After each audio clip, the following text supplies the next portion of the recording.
ukuri ukuri ntabwo kukigenderwaho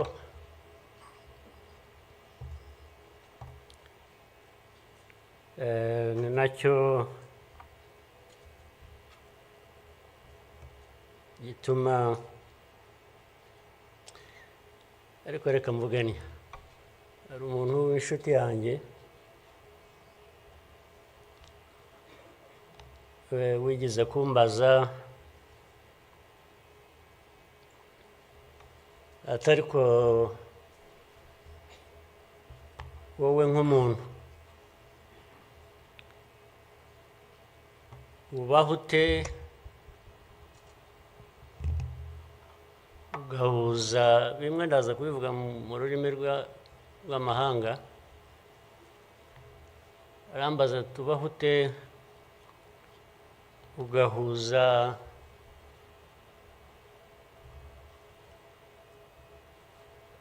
the dark past and the cruel present.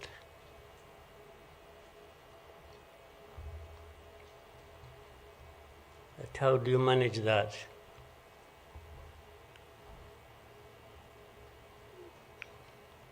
ariko uko nabyumvaga ntabwo ari igihe yabazaga gusa yabazaga u Rwanda bavuga ngo u Rwanda mubaho muti with a very dark past and a very cruel present.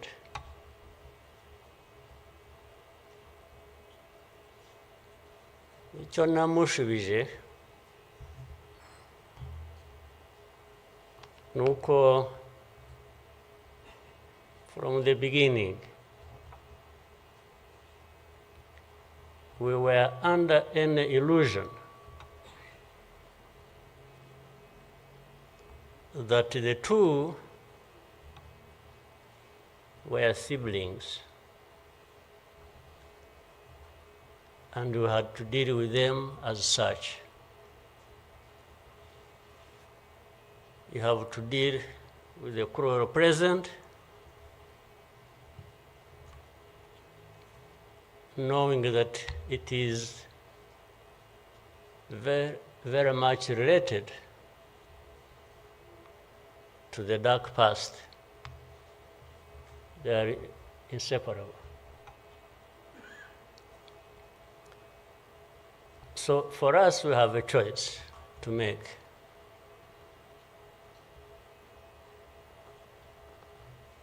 You are either crushed in between and you stop existing,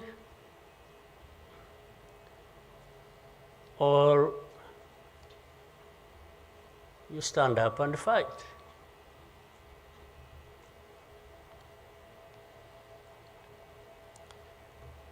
When people are saying in the testimony that you know, the hope they have and that what happened here 30-something years ago will never happen again.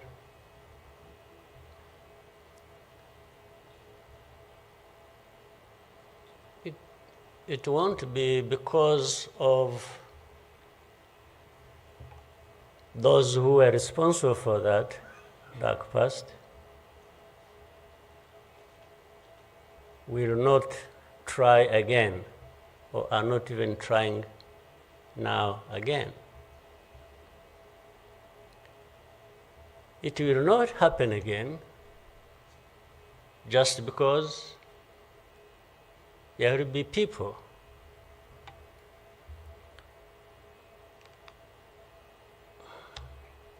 who will stand up and fight.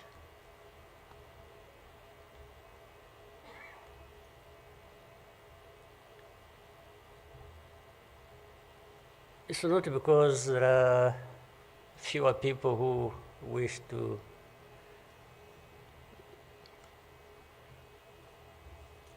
perish or who would have wished us all to disappear. this country to disappear.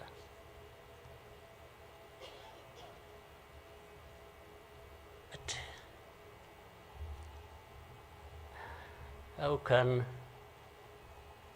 people accept that? How can people not stand up and fight? Because anyway, well, there is a risk you may die when you stand up to fight. But if you don't, it's a sure thing you're going to die.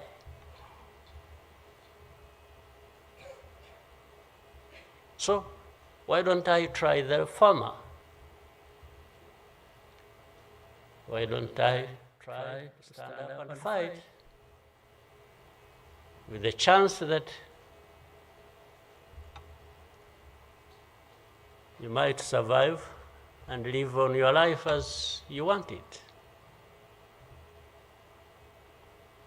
instead of giving up and you let people treat you as if for you to live,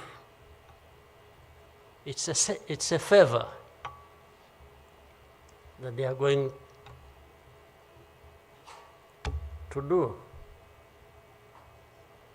for you. Why?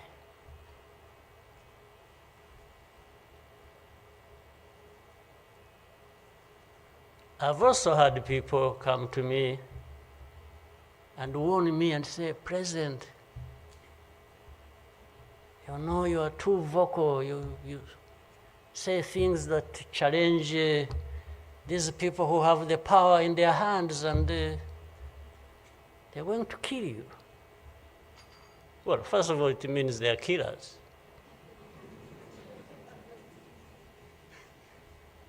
But my answer to them is, you know what? If I were to be there to just accept these things to happen, I don't think I would count myself as living anyway. It's like I would already be dead. To live a life of lies, of pretense,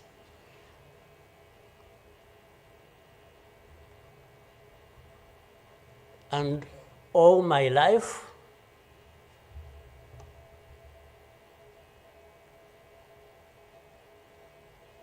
to somebody else, I would be dead anyway. So why don't I die fighting?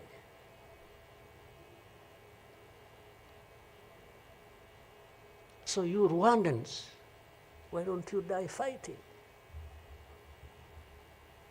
Instead of dying anyway, just dying like flies. Why? But my message goes to other Africans who live like this on a daily basis, who are dehumanized. And they accept it and they beg. I can't beg to live. I can't beg anybody.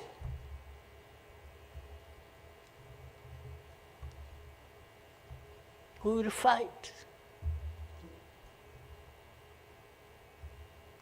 If I lose, I lose. But there is a chance. There is a chance, a significant chance, that if you stand up and fight, you will live. And you will have lived a dignified life that you deserve, that anybody else deserves. So these people who are there to the UN, they are there to these Western capitals, they are everywhere, they are just saying, Rwanda, this small country, this Rwanda. I mean, you see, when you're talking about Rwanda and ganging up together against Rwanda, you think it's some country that is, I don't know. Then when I remember the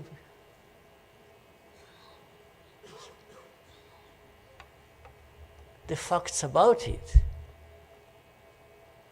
I just imagine the world has gone amok.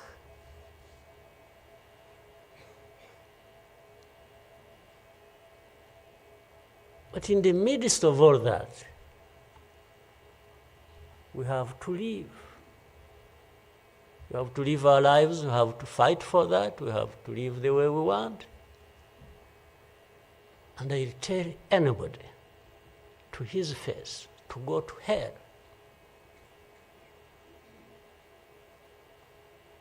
If anyone comes around and thinks they can, they come and say, hey, we're going to sanction you.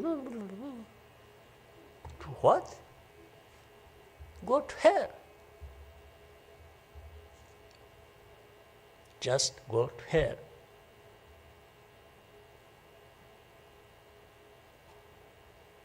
You have your own issues to deal with. Go and deal with your own issues. Leave me to mine. This is the spirit I think Rwandans must have in their daily lives. So my worry is not about how powerful these people are that come down upon us and throw anything at us. I'm never worried about that. I worry about one thing, which has lived on for centuries. It's for Rwandans. It's for Africans who sit back and find nothing wrong with accepting to be treated like that. That's my only worry. When can Rwandans, when can Africans refuse to be mistreated like this? To be told they have no value, to be told that their lives have to be lived as a result of a favor they are being done by somebody else. What a shame for people to accept that even for a moment. You must not accept it. You must get up and fight for yourself.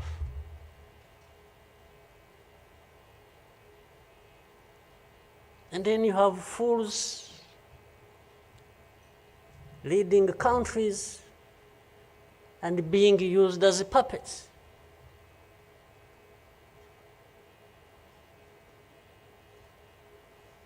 And they are stealing from their own resources, which they should be putting to the good use of their own people and develop them. They just put everything to their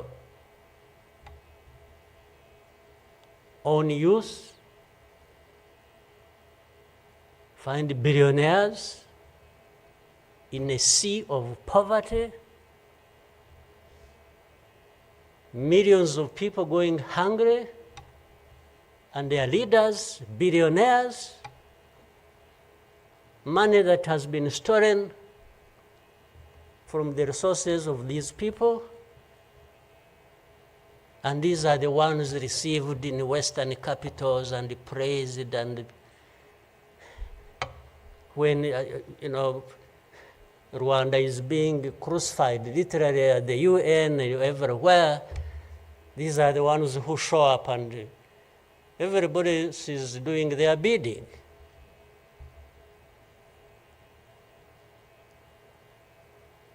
They don't talk.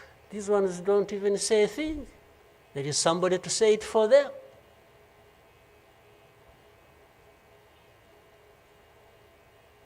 You don't say a thing. Even in meetings where solutions are being thought about and crafted and so on, they are absent because somebody else is there. They are addressed there. When their name comes up, they say, no. You see, I see it on a daily basis. Somebody has agents, orders them, pays them to go everywhere preaching hate speech, killing people in broad daylight, setting fire on these people, burning in broad daylight. And when it comes up for discussion, they say, no, it's not this one. No. You see some other people, we look for them. But the person keeps coming up. He says, no, I will take the war to Kigali, I remove the government, these Tutsis, we are tired of them, like they were tired of them 31 years ago. Here. And it's okay. These wonderful people, these powerful people who tell us what to do and what not to do, they are okay with that. They are fine with that.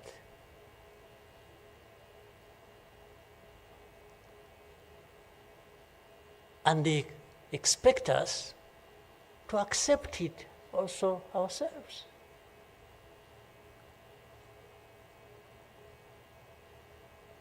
In broad daylight.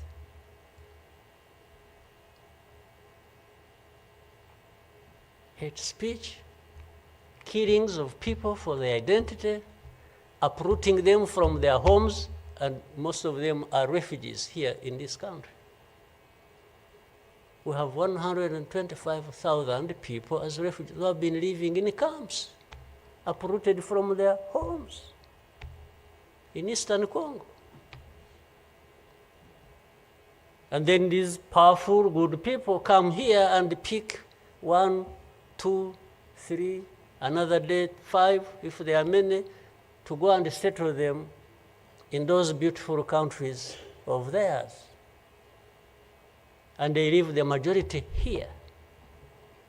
And they expect us to be thankful that that's a huge gesture of generosity. First of all, they take them knowing that these are actually refugees from a neighboring country. They don't take them as Rwandans. They take them as refugees from Congo. Only that they are taking very few. They are not, I wish they could take all of them. Those who wish to go and resettle them. So the rest becomes my problem. So what they have to do is cleanse Eastern Congo of all these people, bring them to Rwanda, take to your countries those you want, few, very few, not even 0.1%, and the rest should remain Rwanda's problem. Because after all, these ones are Tutsis like Kagame. That's a simple conclusion. But ask yourselves, how did these people end up being across the border of Rwanda? Was it really done by Kagame? Was it done by Rwanda? No, for us, we are here lucky that we are alive, that we survived.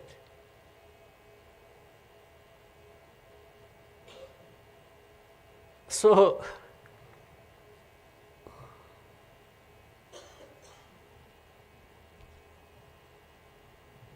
but as I say this,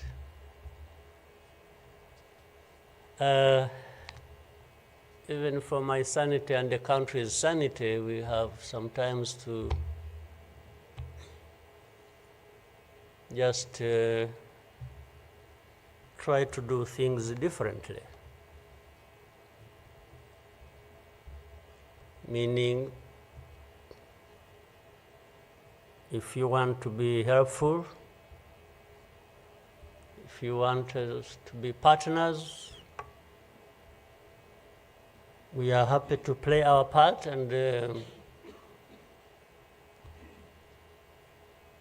you can be sure you will find a reliable partner in us, irrespective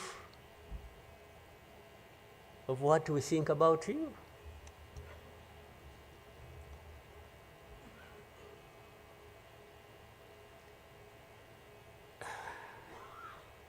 You know,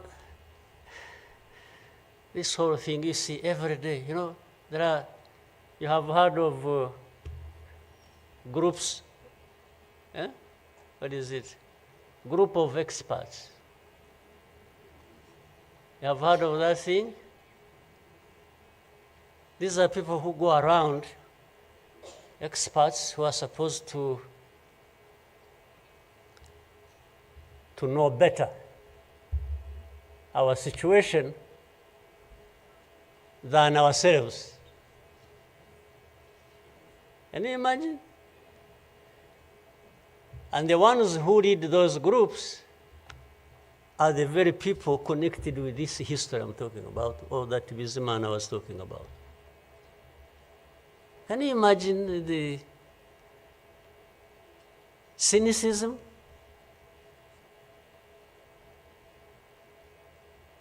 And this expert comes to me and asks me, you know, but this. So the whole thing about genocide, this ideology that has killed millions of people, has been turned into a problem of minerals. You know, it's okay. Let's imagine it's a problem of minerals now. Was it a problem of minerals in 1994? Which minerals were we fighting for here? Just imagine. Which minerals?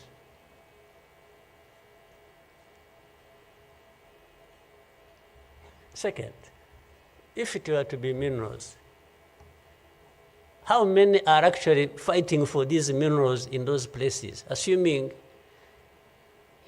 you found evidence about Rwanda being implicated in what's happening in Congo for minerals in Eastern Congo?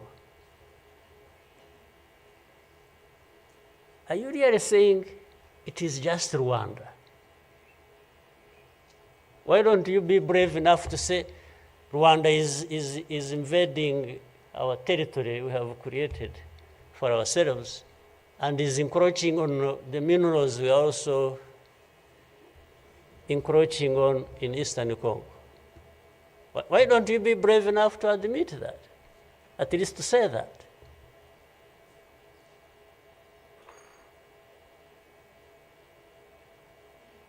Minerals? If what is the allegations, if these allegations were true, you know what? Rwanda would be as rich as you are, those who make the accusations. We would actually would not be needing your money at all. Which you give us nothing, and you come and beat us up for for everything. I mean, yeah, that is the world between the dark past and the cruel present.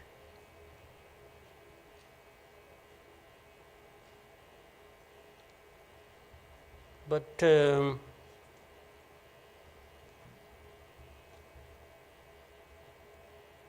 what didn't kill us and finish us 21 years ago has hardened us, has prepared us for the bad things that will always come anytime these people want and wish. Honestly,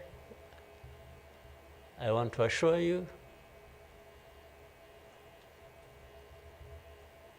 we will not die not fighting like last time. And fighting does not involve invading anybody's territory, does not involve going after something that is not ours.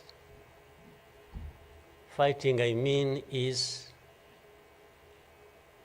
if you find us here and want to treat us the way you want that you have seen in the past, I just want to assure you, you will not succeed. You will not succeed. I think I beg all these Rwandans, we should be itching for a fight with anybody who wants to come here and turn things upside down. And I think there are many who are ready to join for that. But for our friends, our partners, please don't misunderstand us, don't mistreat us. We have had enough of it. Take it somewhere else. Take it somewhere else.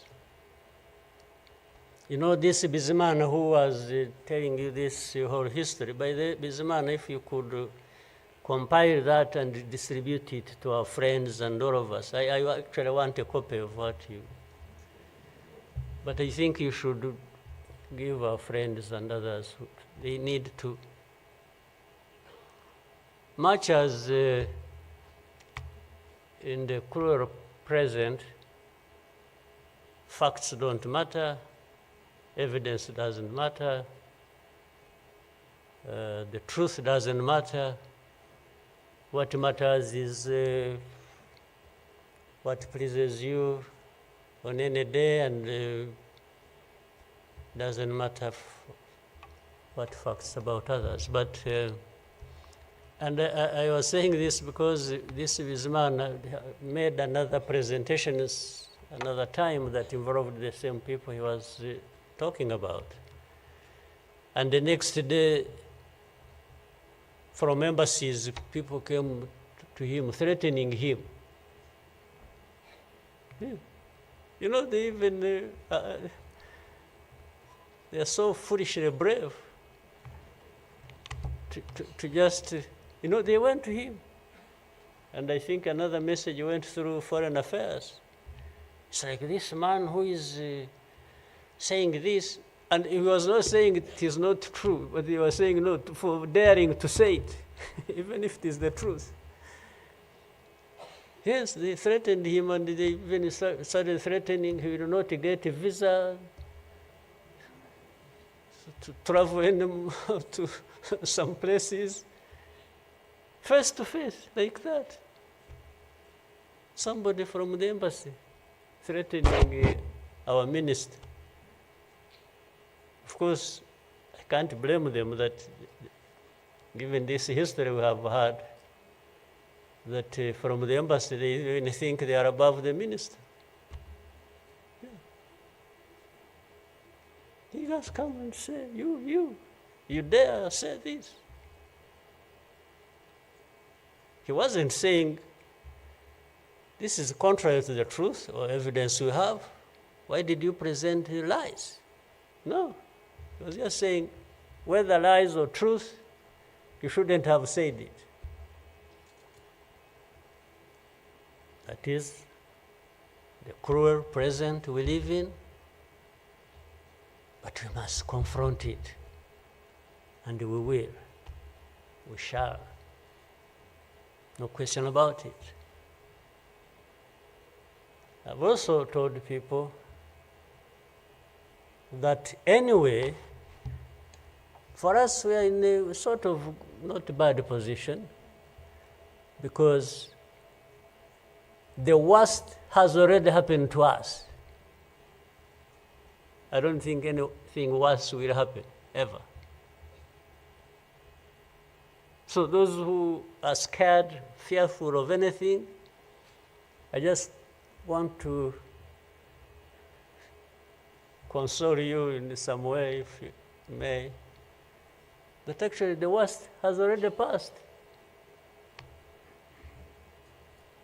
When we lost the people during that time,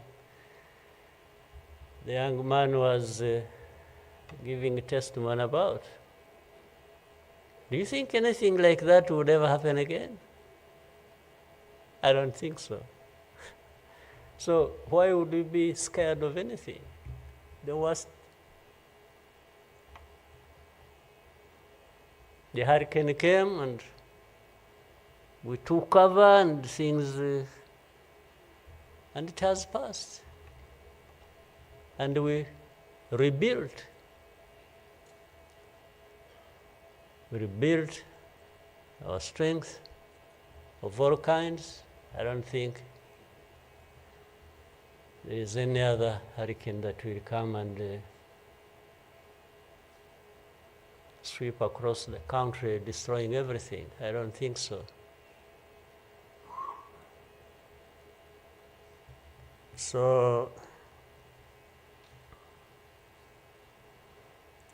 and this day always reminds us of some of the things that I ignored and the facts that remember the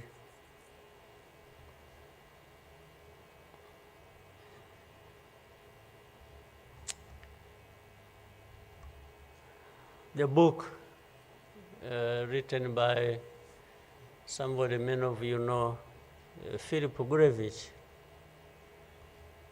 with a very long title.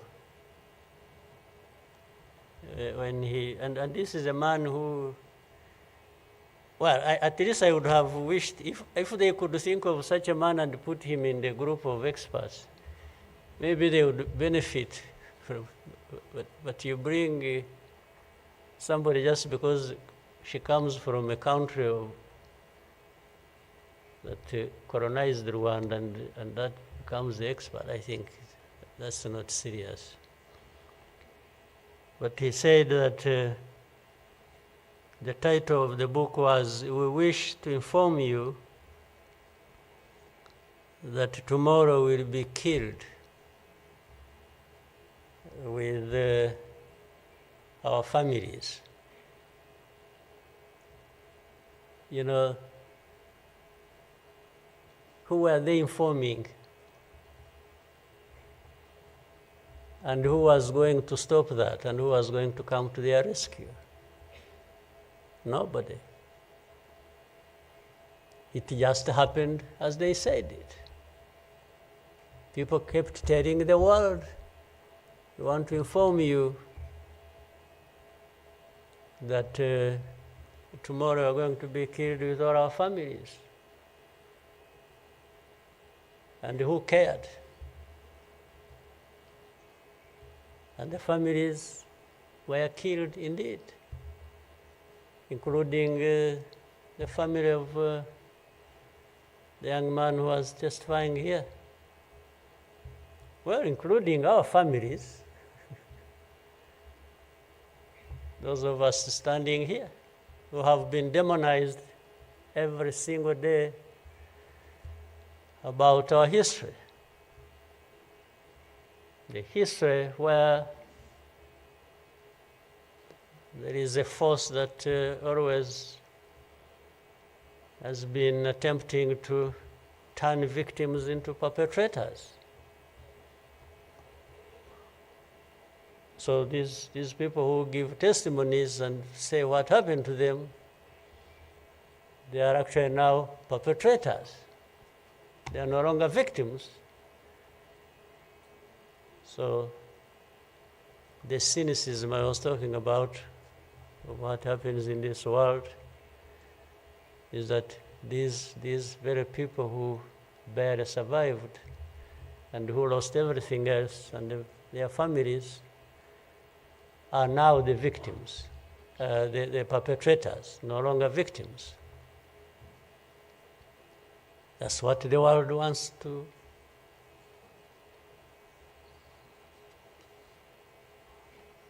create about us.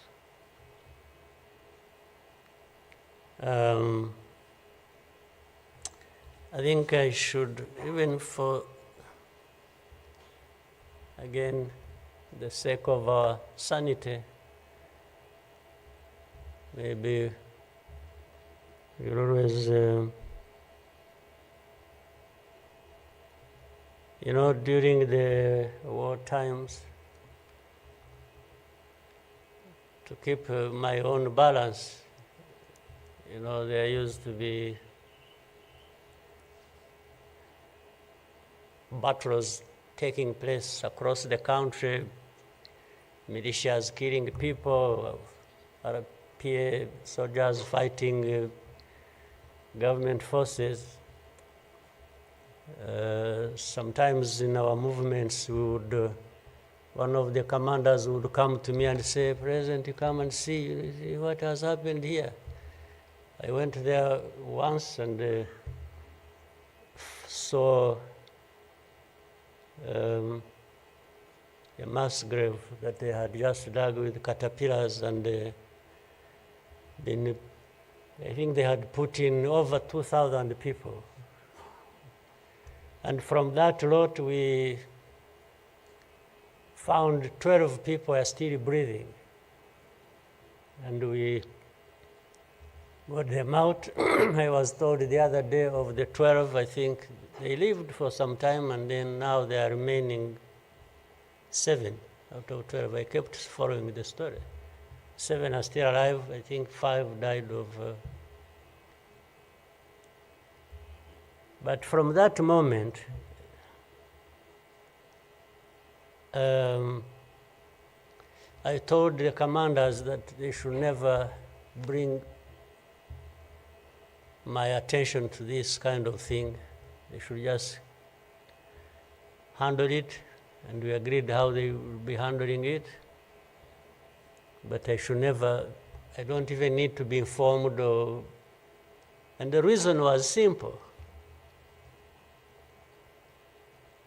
And unfortunately, such a moment of remembrance sort of takes you back into that. But the reason was I didn't want my judgment and my conduct of the war and the leadership I was supposed to be providing to be impaired in any way by the anger, by what you saw. So that's why I wanted to keep my own balance so that we go through so many things. But otherwise, if I kept seeing this, putting people out of a mass grave, and then your mind goes to say, but who is this doing? Whoever is doing this, why is he doing it? He may end up. So anyway, let me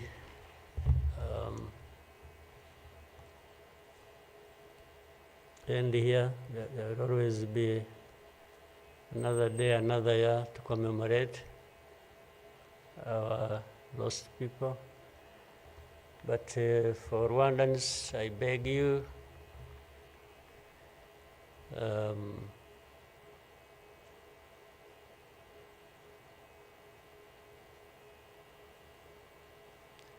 don't you owe your life to anybody else. And please have the courage to deal with the situation and moment as it is. Don't offend anybody, but always fight for what is yours. Don't allow anybody else to dictate to you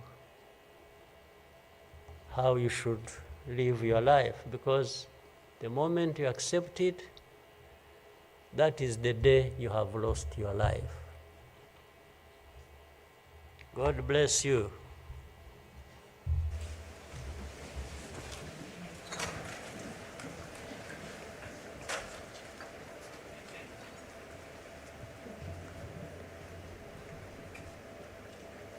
Murakoze nyakubahwa Perezida wa Repubulika kubwo ubutumwa mutugejejeho. Abanyarwanda tuzabaho kandi tuzabaho uko twifuza. Nyakubahwa Perezida wa Repubulika na Madamu, banyacyubahiro, Banyarwanda namwe inshuti z'u Rwanda, nongeye kubashimira ko mwabanye natwe muri uyu muhango wo gutangiza icyumweru cy'icyunamo n'iminsi 100 y'ibikorwa byo kwibuka. Ndagira ngo mbibutse ko kandi kuri uyu mugoroba hari ibikorwa byo kwibuka. Urugendo rwo kwibuka Walk to Remember rurahera ku karere ka Gasabo rusoreza kuri BK Arena ahaza kubera umugoroba wo kwibuka. Gahunda yari duteranirije hano igeze ku musozo. Munyemerere duhaguruke duherekeze umukuru w'igihugu.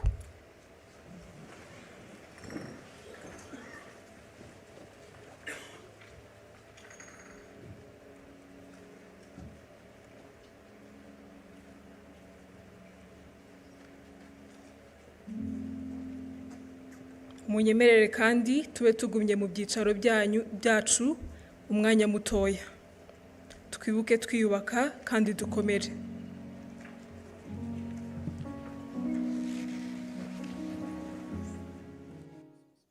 Inshuti